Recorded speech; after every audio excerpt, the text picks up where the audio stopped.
Allbrother, are you awake? I am always awake. What do you require of me?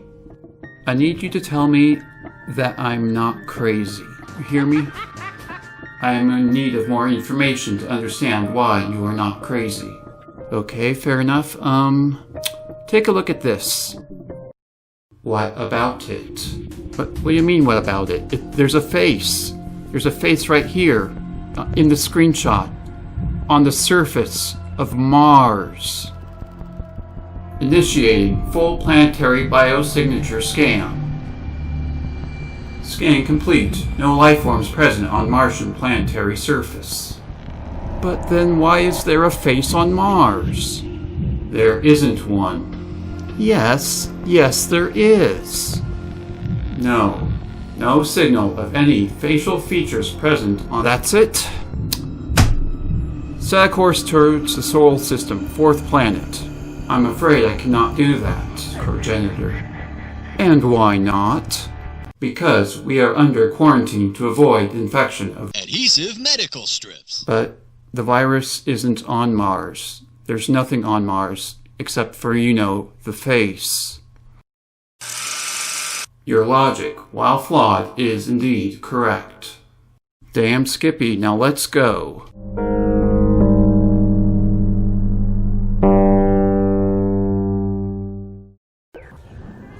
Imminent arrival to destination in T-minus 13 seconds. 12. Okie doke. Well, today, folks, we've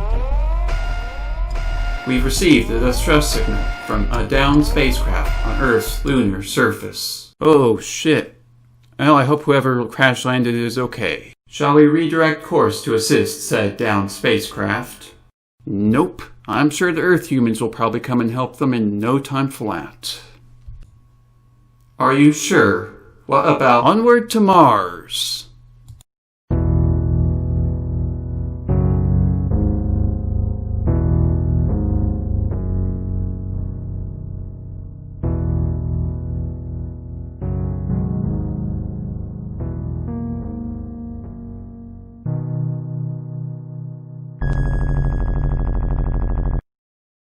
What I missed for one the same. Raptoron here.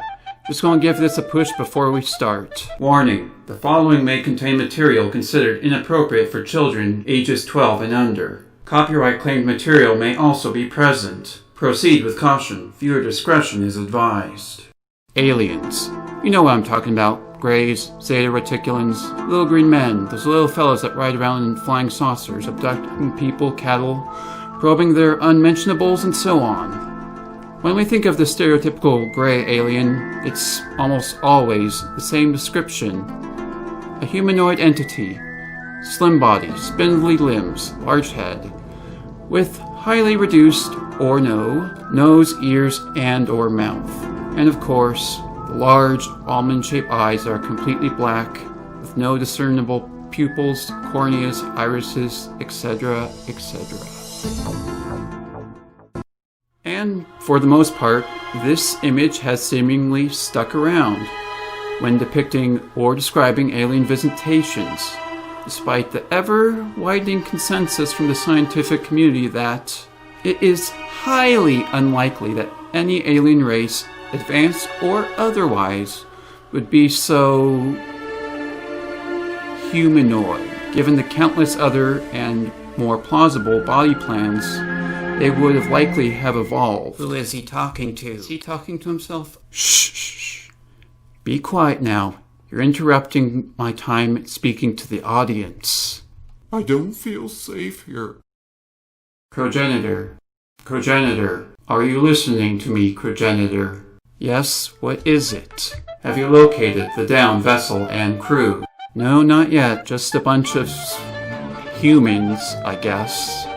Sensors indicate you have indeed found the downed vessel and crew members. What? You mean to tell me that these are aliens? That these aliens have crash landed on the moon and they look like this? You know what? No. Okay, back to the topic of the episode. Aliens. But what if? What if? And bear with me on this. We are indeed being visited by aliens, and there is general credence to these alleged abductees' accounts on what their abductors look like, to an extent. And of course, what these interesting looking humanoids are really indeed like. What if we've just fell victim to the Pareidolia effect? Pareidolia, the tendency to perceive a specific, often meaningful image in a random or ambiguous visual pattern. Have you ever seen a cloud in the sky that looks like an animal, person, or an inanimate object? Or perhaps you've seen or used a set of symbols, numbers, letters, etc. together to create an emoticon? Or have you looked at a natural rock formation on the surface of Mars and saw a face? Like how you just did a bit ago. Yes, all brother. Yes, indeed. Just as I did at the beginning of this video. What you and I have experienced is known as the Pareidolia effect. To recognize a familiar shape or form of something ultimately ambiguous and wholly unrelated. That is the basic premise of our topic today. Progenitor. It was to my understanding that today's topic was on the subject of alternative gray alien anatomical structures. We'll get to our lovely alien friends here in a bit. For you see, help us. One moment. Hey, someone. Hey, someone. Anyone. Hey, shut up. I'm busy in here. As I was saying before I was interrupted, we have all experienced the Pareidolia effect at some point in our lives, and it's more common than you would think. But why? Why do we see that cloud in the shape of an animal?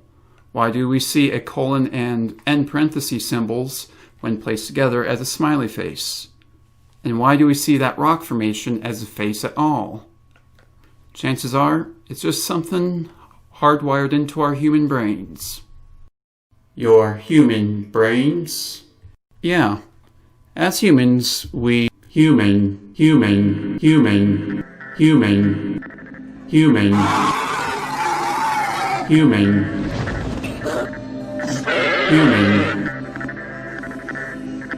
human,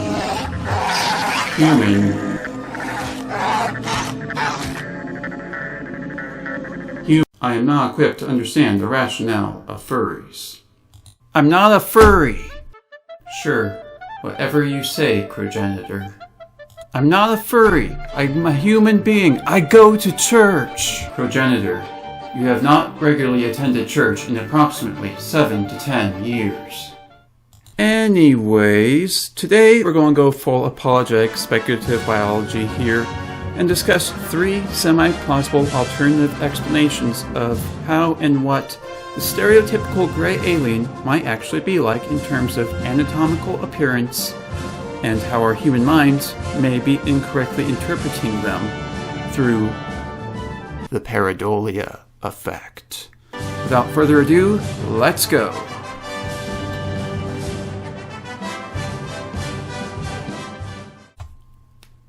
For our first speculative Pareidolian, as I'll refer to them from here on out, we're going to start off with what I call the Sidonian model. While I make our lovely Sidonian, all brother will go in depth into examples of the Pareidolia effect and how each example roughly ties in with each of our models. So, without further ado, take it away, all brother. Certainly. The Sidonian Complex, a series of rock formations located in the northern hemisphere of the planet Mars. These natural structures were once island-like landmasses near an ancient Martian coastline. When probes Viking 1 and Viking 2 were sent from the neighboring Earth on a mission to scan the Martian surface from orbit, they managed to snap an image that would capture the attention of the entire human race back on Earth. July 25th, 1976. Viking 1 and 2 orbiters captured what would be known as the face on Mars, based on a very small selection on a much larger, full-scale image of the region of the Martian landscape. After zooming in on the eerily familiar feature, it became clear that there was a megalithic structure on Mars resembling a human face. Or was it? After subsequent rescans with better resolution cameras, with more concentrated focus on the structure itself, it became clear that the face on Mars was not actually all that face-like after all.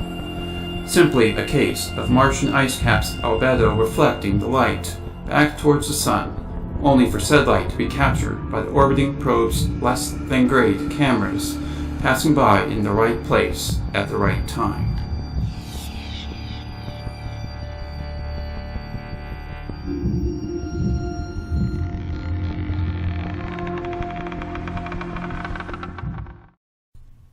Thank you all, brother, for the lesson.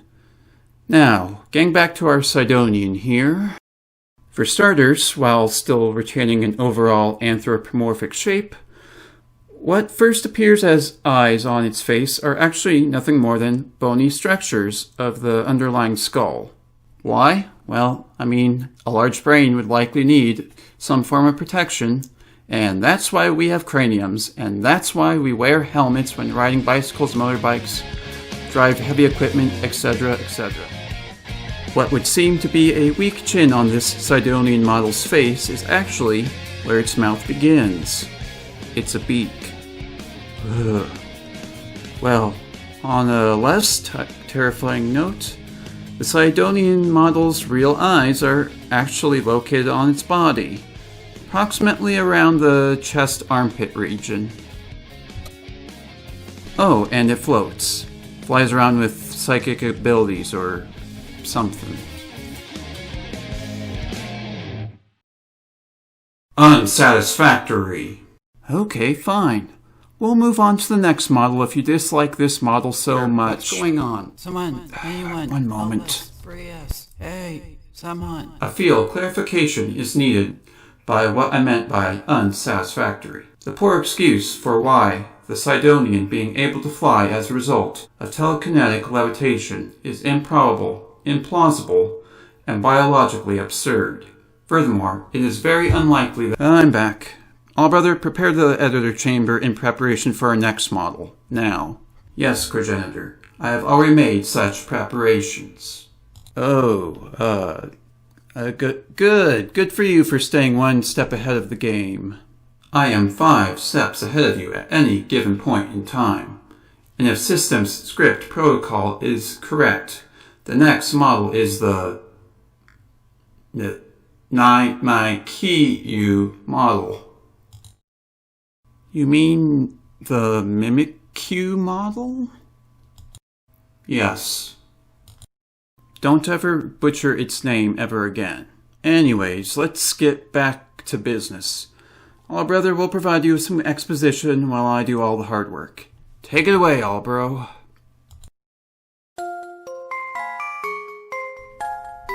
Mimikyu, a ghost and fairy type, classified as the disguised Pokemon. In the pre-release time leading up to the launch of the Pokemon games of 2016, Sun and Moon, the July issue of the Japanese comic titled Koro Koro revealed this Pokemon to the public to see. Initially, Mimikyu's design was met with heavy criticism and outcries such as, "They really are running out of ideas, aren't they?"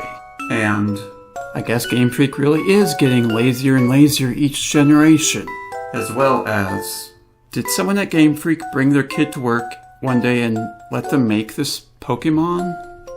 However, it was soon pointed out by several clever users across a number of social media sites that the real Mimikyu isn't the Pikachu-like creature with the face where you'd expect it to be, but rather a shadowy entity which hides itself under the disguise of the series mascot, whose real face is in fact down on its waist. Because Mimikyu deliberately resembles Pikachu, it cannot be classified as a case of Pareidolia, but instead a case of the uncanny valley effect as well as mimicry. Yeah, that is a tad problematic, isn't it? And look, I'm not going to lie to you. It took me a few different attempts when designing this Mimicuan model Pareidolian before I managed to make something that still falls within the jurisdiction of the Pareidolia effect by definition. In fact, it took me so long to make a satisfactory Mimicue model Pareidolian that by the time I finally did get it just right, the Adhesive medical strips. quarantine was lifted, and who knows by now, by the time this goes live, we very well could have entered a second quarantine. But lo and behold, the Mimicuan Gray Pareidolian.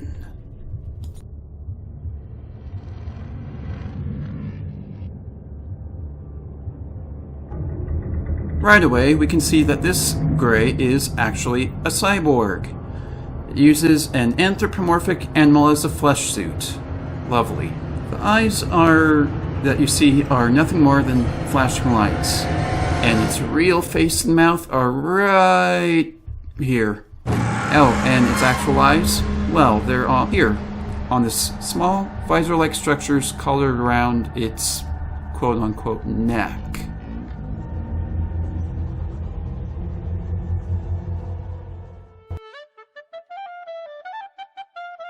So how exactly does this still fall within the definition of pareidolia? Good question. Well, you see, the typical gray alien archetype's first incarnation didn't appear from alleged abductees, but instead can be traced back to iconic science fiction stories written by none other than H.G. Wells, such as The First Men in the Moon and War of the Worlds.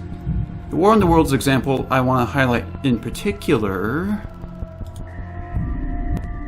Their undeniable preference for men as their source of nourishment is partly explained by the nature of the remains of the victims they had brought with them as provisions from Mars. These creatures, to judge from the shriveled remains that have fallen into human hands, were bipeds with flimsy, silicous skeletons, almost like those of silicous sponges, and feeble musculature, standing about 6 feet high and having round, erect heads and large eyes in flinty sockets. War of the Worlds, Book 2, Chapter 2, Page 3. Rather than being the invading Martians themselves, these are in fact the Martians' livestock, who bear a passing resemblance to humans, despite the fact that they're just food animals, much like how we raise cattle and pigs and sheep for their food. The Martians raise these strangely, eerily anthropomorphic organisms for their food. In other words, the real alien is the mechanical xenodroid, and the living organism is merely a meat puppet, aiding the true Mimicuan by allowing more precise mobility. Mimicuan? Correct, seeing as you initially referred to it as the Mimicuan model, and due to its mechanical true nature, I have redubbed our end result to Mimicuan to reflect that fact. Are you Let's move on to our next and final alternative gray alien model, the Luska. Luska? How do I pronounce that?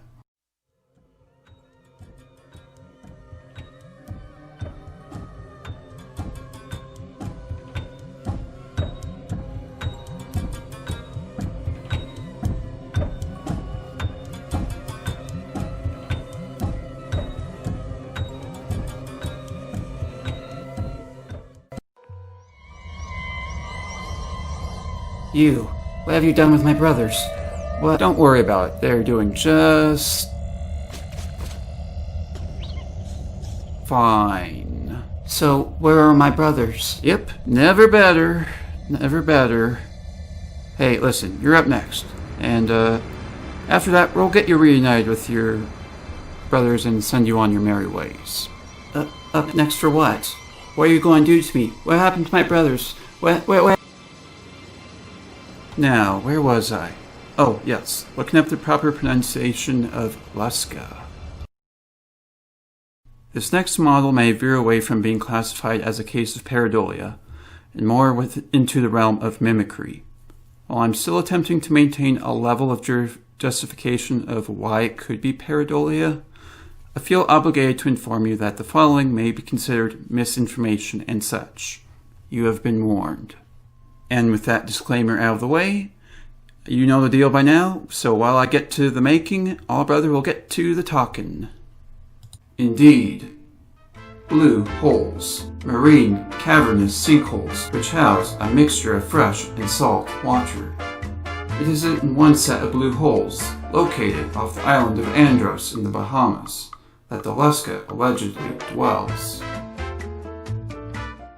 The Luska is a monster hailing from Caribbean folklore, often depicted by modern pop culture as a giant cephalopod with the head and body of a shark. While purely mythical and no credible evidence pointing towards such a monster's existence, the two organisms its description draws from are very much extant and well documented. Sorry for the interruption, all brother, but I think it's time for me to chime in on why I chose the Luska as a basis. Sharks and cephalopods. Starting at the top, sharks are one of the most successful vertebrates on the face of the earth, well known for their rows of teeth and keen sense of smell, etc., etc. But sharks also have a sixth sense. Sorta. The ampullae of Lorenzini, small electroreceptory organs found in sharks, sturgeons, and lungfish, used to read and detect electric fields generated by the movement of other nearby organisms' central nervous systems, as well as Earth's own electromagnetic fields. Electroreception is a highly useful sense to have when locating and pinpointing prey, predators, others in an environment with variable light source and currents. And where, pray tell, are these ampullae of Lorenzini organs located? Well, look at this shark's snout. See those freckles? That's the ampullae. While appearing as mere black freckles on the surface, the ampullae of Lorenzini have a much more complex structure underneath the skin. Each ampullae is actually a tube bundling a series of nerve fibers, cells that react only when stimulated by an electric field, and a semi-conducting gel-filled tubule that is the small visible pore on the surface. Which brings me back to our Luskin model Pareidolian. Being an alien, there's no guarantee it would have evolved eyes.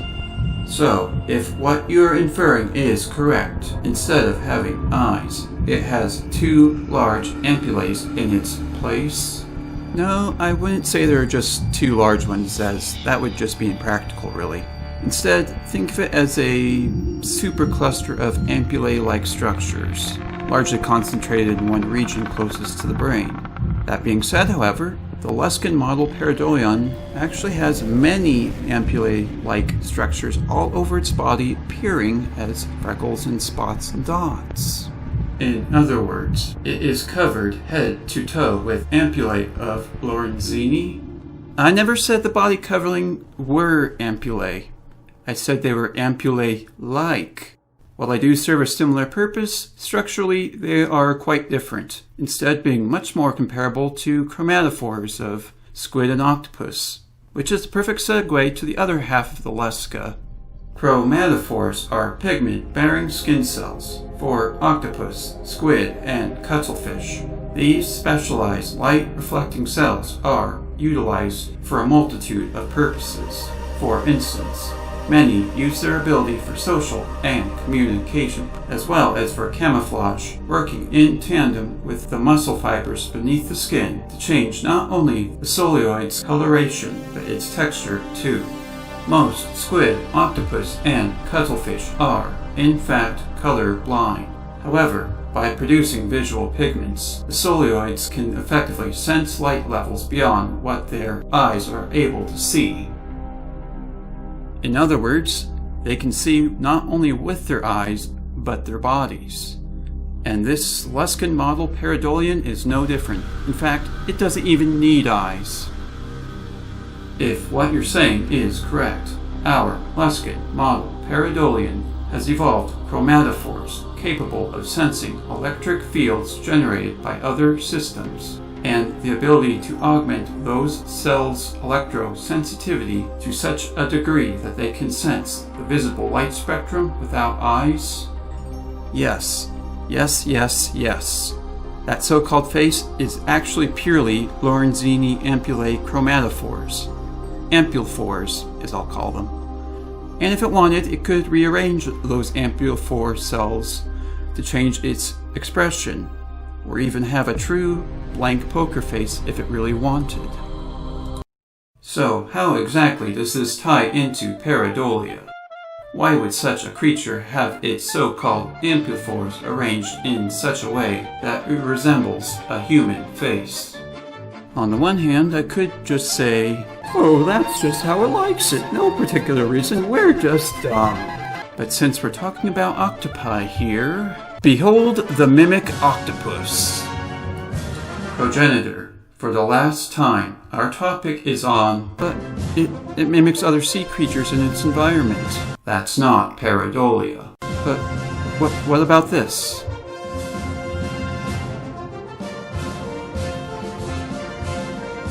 Progenitor. I repeat, that is not Pareidolia.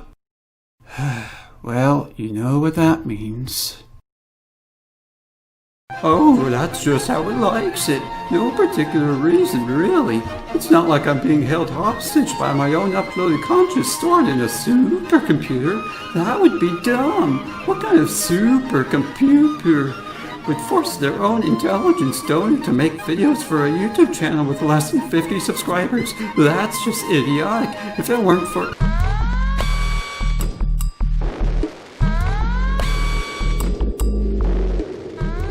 Oh, no. No. Oh, dear God, no.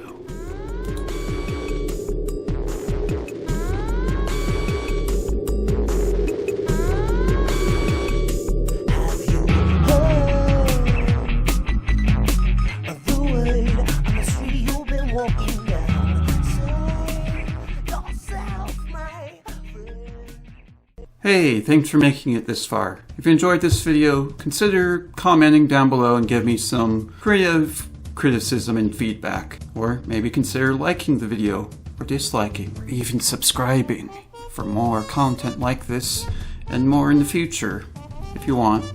Not like I'm going to force you to. Anyway, sorry for the lack of uploads as of late. I'll probably be returning to Sharon the Wanderer here soon though, or at least right after this next project. Another music video, hint hint. A huge thank you to Rob55Rod from the SPORE modding community Discord, who, as well as keeping the SPORE Dark Injections mod alive and going, helped me a few months back when I was having troubles with my game crashing in Space Stage, giving me advice on how to properly back up my creations before performing a full galaxy reset and whatnot. So, thank you, Rob. If it weren't for your assistance, I probably wouldn't have been able to get a good chunk of footage for this video. So, yeah, I would say check him out if you're in need of that sort of help, but I know that Rob is a busy person and there are actually plenty of other users on the SPORE modding community Discord that are just as qualified and more designated to that role, so yeah, don't bother him for that unless it's absolutely urgent or something like that. Anyways, thanks a bunch. My sources will be listed down below in the description, and one more shout out thank you to Tracy Shepard for letting me use her artwork of the Luska. Go check her out. She has so many good pictures out there. She is a good artist. Go check her out. Do that. Anyways, stay woke. The following mods were used in the production of this video. Dark Injections, version 9R, beta, version 2-3-2 mod. 2018 Film Background mod. SRFS Adventure Stuff mod. Chimeric Engine Beta 1 mod. SRFS Creature Parts mod. SRFS Editor Background mod. 2017 Kanban Color Pack version 3-1 mod. Snacky Graphics mod. Animation mod. Translation. Editor Background mod. Insane HD Texture Parts mod. Mod DVD Building Rotation version 2. Snacky Effects mod. Religious Civilization Animations mod. Size Adventure Tweaks mod. Size 113 Skincraft version 1-0-0 mod. Kanban Color Pack Add-on mod.